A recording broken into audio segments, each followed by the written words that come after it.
आप सभी लोग के हाथ जोड़ के प्रणाम करता नीचा।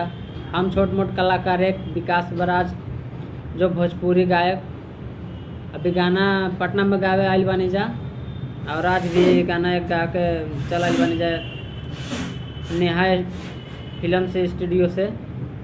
और आप सभी लोग के बीच एक गाना और गावे जात बानी जा जो गाना की बेवफाई दर्द भरा गीत बा भोजपुरी, वो भी आप लोग के बीच थोड़ा मोड़ा सोचा तानी जा जे सुना कर के ही जाई।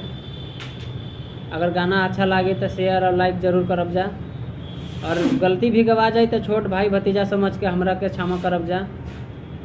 और मतलब जैसे कितना लोग के सुन ले बानी जा जे आवाज़ थोड़ा कम बा बेसी बा चाहे नॉर्मल बा चाहे जो कुछ भी बा, आवाज़ में भी थोड़ा सा कोई बोल दे बोलन जा जे कमेंट में करके जा ऐसा स्थिति है जो थोड़ा बहुत गाना को क्वालिटी बदल दी जा। तो आप सभी लोग के बीच गावे जात बानी जा। अगर गाना के अगर लय भी ना घिंचा पाई तो कमेंट में लिख के ज़रूर भेजब जा, जहाँ एक साहु हाई गाई चाहे नॉर्मल गाई चाहे मीडियम करके गाई। तो आप सभी लोग के बीच गावे जात बानी जा जो कि बेवफाई गाना बा।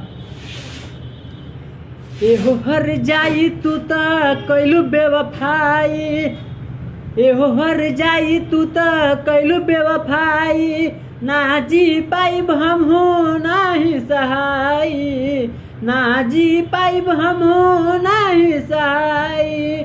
एहो हर जाई तू तो कैलू बेवफाई, एहो हर जाई तू तो कैलू बेवफाई।